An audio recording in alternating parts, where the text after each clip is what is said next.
The fluorescent corridor hummed with a steady, clinical pulse, the smell of antiseptic sharp and metallic, undercut by a faint sweetness of powdered milk. Rain hosed the street outside, and the night shift coffee steamed in a chipped mug at the nurse station. From a distant room came the thin, insistent cry of a newborn. A young woman in a threadbare jacket sat on a plastic bench, her hair damp, a tiny bundle against her chest, and her fingers rubbed at a heel of the baby's foot like it was a talisman. She stood when the triage nurse called her name and asked in a voice that was both careful and urgent for a quick exam. The coins in her pocket clicked as if someone had set a small clock on the table and wound it until it stopped. She had come hoping for reassurance, asking for something simple that suddenly felt enormous. Is it normal that she is so pale? The room stilled in the way hospital rooms do when a small question can mean everything. Some patients turned their eyes away. A couple of night visitors shifted on plastic chairs and returned to their phones. The attending physician on duty, Dr. Matthew Cole, pushed his glasses up and moved through the doorway with the kind of efficiency that always looked like distance. He had a reputation for precision and a temperament people called cold. Not because he was unskilled, but because he kept a professional wall between himself and other people's pain. That night, however, the question pressed against that wall and did something it had not done before. The hand he reached out with to steady the young mother on the examination table was the first time he had allowed himself a certain kind of touch outside of necessary procedure. It was not dramatic. It was a palm resting near a wrist, a steadying pressure that was technical and then human. That small contact would set a chain of events that no one at Riverside Community Hospital expected. A series of offers and concessions that would reshape a life that had been provisional and a practice that had been quietly guarded. How could one hand on a bedside change the trajectory for a young mother and the man who had never let himself be close? "Sit, please," said Dr. Cole, voice flat to keep the room calm. The baby whined. The mother rocked her as if rhythm could answer worry. The nurse, Maya, handed a blanket with fingers that smelled faintly of baby powder and lemon cleaner. "Her lips look pale," the mother said, clutching the infant to her chest. "She barely fed." Dr. Cole's stethoscope clicked as he placed it against the tiny chest. "How long since her last feed?" he asked. 2 hours, maybe 3, the mother replied, counting on her fingertips. She was quiet and then cold. From the doorway, EMT Carlos placed a small oxygen mask and a bag of saline on the... "We brought them from the shelter," he said. "Name is Isabel Ruiz, baby Luna." "All right," Dr. Cole said, the words measured. "Isabel, I need you to let me examine Luna more closely. I'm going to feel her abdomen. Tell me when she moves, okay?" "Okay," Isabel breathed, her voice high and worried. "Please, just tell me if she is going to be fine." "We will do our best," said Maya. "You are doing well, Isabel." Dr. Cole felt her small hand tremble against the fabric of his coat. He held the infant, listening, palpating, and then found a shallow pulse, lips that blanched when cold, and a delayed capillary refill that told him the baby needed warmth and feeding and a little more than he'd hoped. "She has mild dehydration and hypothermia," Dr. Cole explained, eyes not leaving the infant, voice calm as a metronome. "We will warm her, give a small feed, and monitor. Isabel, can you hold her against your chest, skin to skin? We will keep the room warm and watch her." Isabel looked at him, startled by a softness she had not expected under that flat tone. "I do not know if I can," she said. "I am scared." "Then let me support you," he said simply, and his fingers brushed the baby as he handed her back. An awkward human gesture that carried more than medical instruction. "We will do this together." The exchange was technical and intimate at once. A measured choreography of touch, instruction, reassurance. A small group of staff watched. Louis, the night orderly, setting a warming lamp. Jenna, the social volunteer, folding blankets. receptionist Tom making a note on the chart, Dr. Patel, the on-call obstetrics consultant, listening through the doorway. Their reactions ranged from practiced calm to quiet curiosity, but none disputed the moment. It was compassion dressed in clinical steps, and it became the hinge on which everything turned. If you felt your chest tighten when that hand rested on the infant, you are not alone. If you have seen a small act of kindness and felt it change the tone of a whole night, tell us below. Have you ever witnessed a calm professional step into a moment and simply hold a space for someone in crisis? Share in a sentence what you saw and why it stayed with you. Your comments help other viewers recognize how small gestures become turning points and inspire us to tell more stories where dignity and quiet offers lead to real change. Now, continue. The simple stabilization at the bedside led to more than warmth that night. Isabel's backstory unfolded between sobs and small, precise sentences. 2 short paragraphs that sketched a life teetering between tenacity and exhaustion.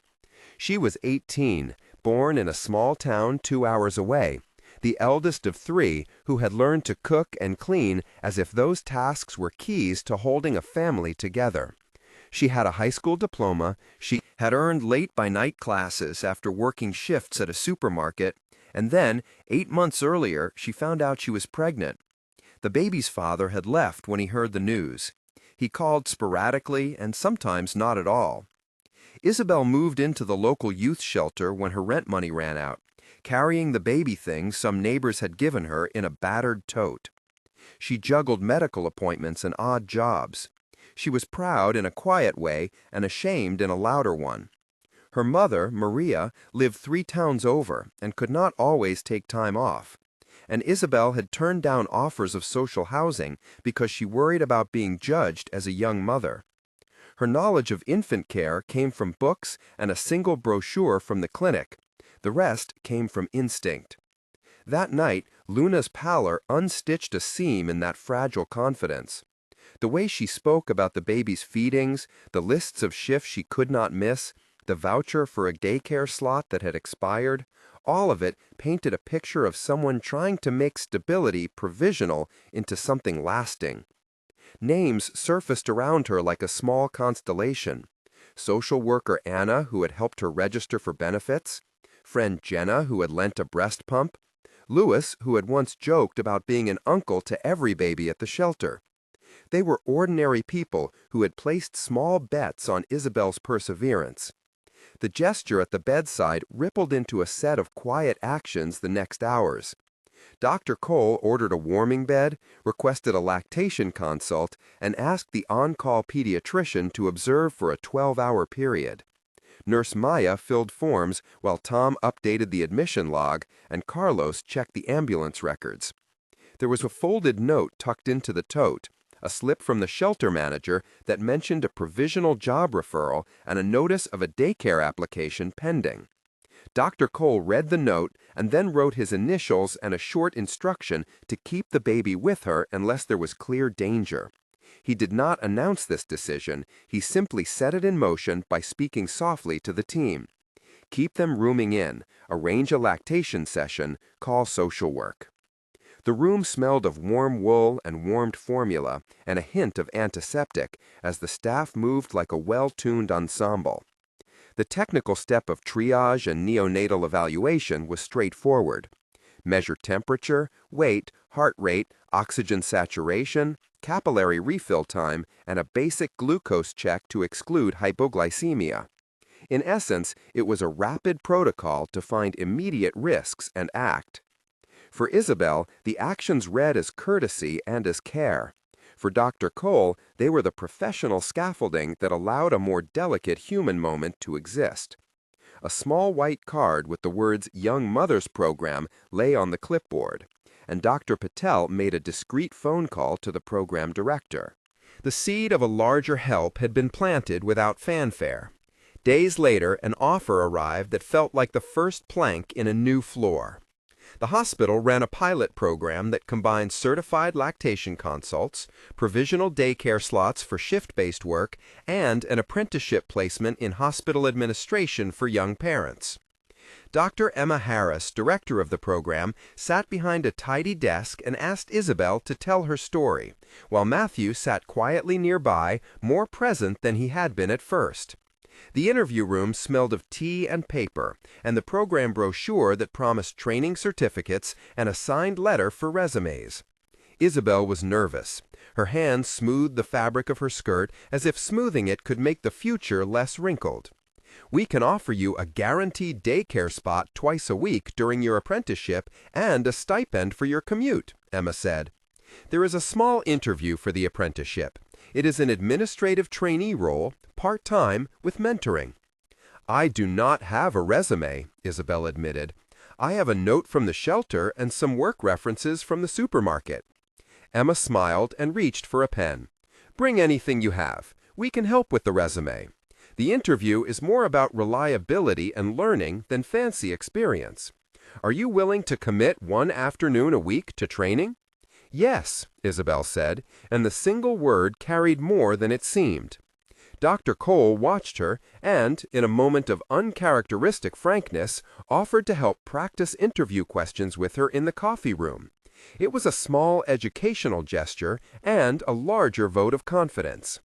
The backstory that accompanied this moment expanded the outline we had seen earlier.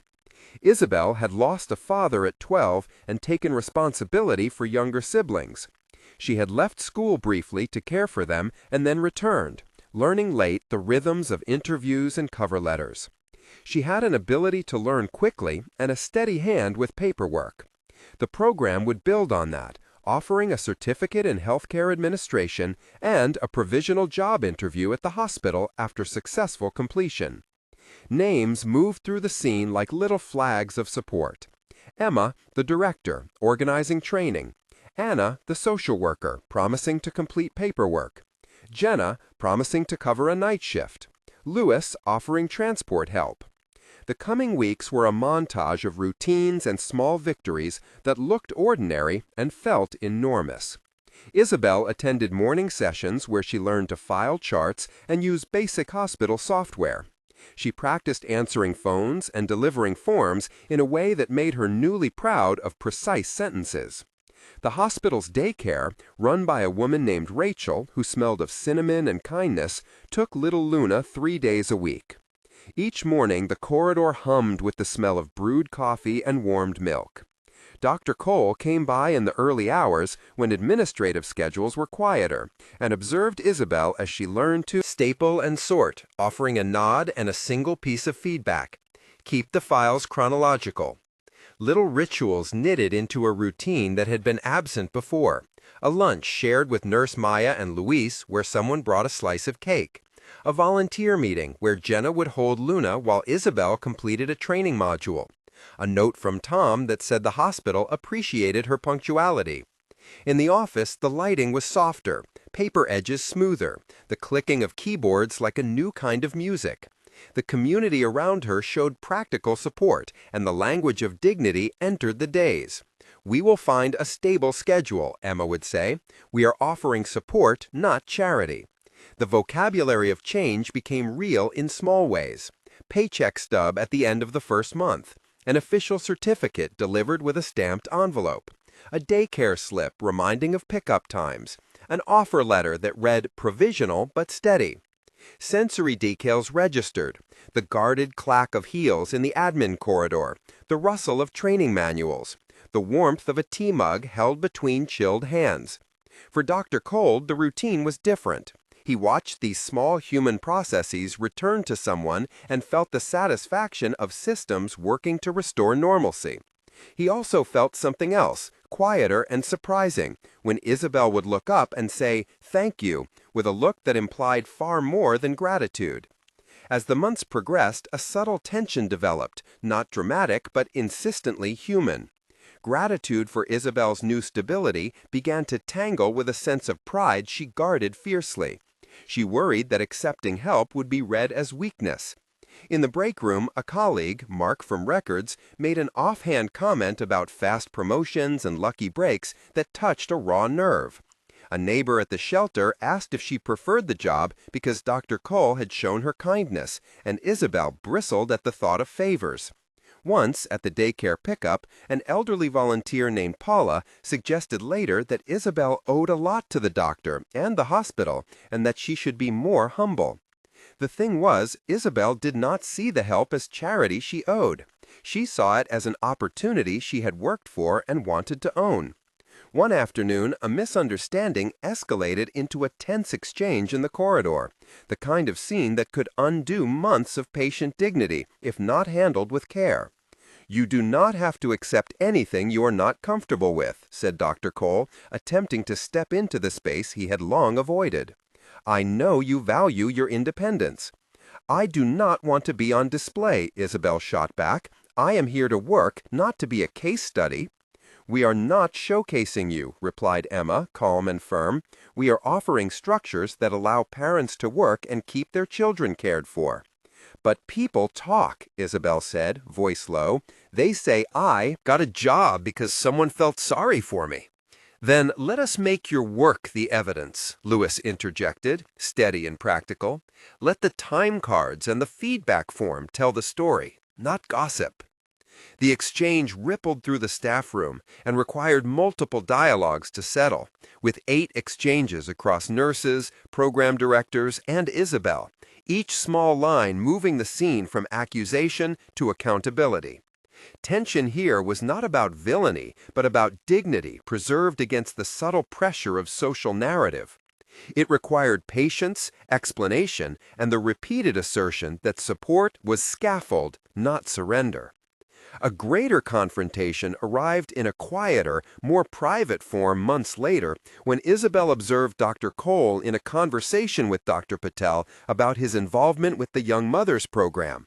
She overheard a phrase that made her stomach drop.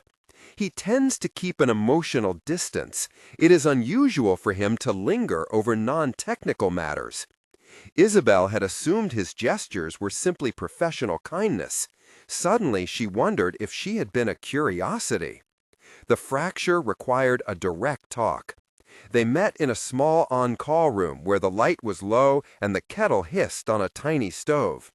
The dialogue between them spread out in 8 long exchanges that probed motive and meaning. "Why did you help me that night?" Isabel asked bluntly, the words barely contained. "Was it pity?" "No," Dr. Cole replied, removing his glasses and looking tired in a way that was not merely late night. "I helped because it was the right clinical decision, and because you needed someone to hold the space while we treated Luna. It was not pity." "It felt like more than clinical," Isabel said. "You sat with me in the quiet. You practiced interview questions with me." "I did," he said. "I discovered I could do those things without compromising professional boundaries. To be honest, I had convinced myself a wall was necessary to be effective. It became a wall that kept me from being present when presence matters." He paused, searching for the right words. "I grew up with a father who valued stoicism. I learned to be precise with words and measured with touch because I feared closeness would bring judgment or distraction. Over time, it calcified into a view that any extra softness could impair my judgment. I did not realize how much that had cost me until I watched you fight for your child." Here, for the first time, a backstory unfolded in a compact 700-character portrait. Matthew had been the eldest son in a household where emotions were a liability. He trained in a system that valued detachment, and he buried a personal fear of failure in the guise of professionalism. His retreat into a clinical persona had been a survival choice that had hardened into habit. Isabel listened, the lines between professional and personal blurring with disclosure. "I did not want charity," she said, softer. "I wanted someone who saw me as capable." "And you are," he said. "I can support systems that allow you to succeed without intruding on your autonomy." The conversation ended not with a grand embrace, but with an agreement about boundaries, respect, and continued practical support. They decided on clear lines: no special shifts assigned without formal application, all mentorship recorded and transparent, and regular reviews with Emma to avoid perceived favoritism. The revelation about Matthew was not a justification, but an honest admission that allowed trust to reset on clearer terms. There were two focused moments of tension after this that demanded specific narrative attention. The first was a departmental review, when a skeptical colleague questioned the fairness of the apprenticeship placement. The exchange unfolded in a small meeting room with 8 staff present and lasted several paragraphs in its pressure and release. The review demanded evidence: attendance records, performance appraisals, and a written explanation of the selection process. Emma presented the data, Maria, the program coordinator, explained the criteria, and Isabel spoke with a composure that surprised even herself, citing completed modules and punctuality. The moment was 520 characters of pressure followed by measurable vindication as the board accepted the program metrics. The second was a night when Luna had a fever spike, and Isabel feared losing her workdate the next day. The panic compressed the air and required quick clinical decisions, with nurses and Dr. Cole orchestrating a plan to keep the infant stable and to arrange for Isabel to take a provisional leave without penalty. That nighttime tension ran 560 characters and ended in an agreement that reinforced both clinical and social supports. The final arc moved toward resolution and tangible transformation. Isabel completed her apprenticeship with a certificate in healthcare administration and an offer of a part-time position in the hospital records department. The job was not a charity placement, it was a contracted role with a formal probation period and measurable deliverables. Baby Luna grew warmer in color, her feedings regular, her weight curve steady. The daycare remained available, and Rachel sent occasional notes about new words and playful discoveries. Dr. Cole, for his part, continued to practice a new balance between professional reserve and humane presence.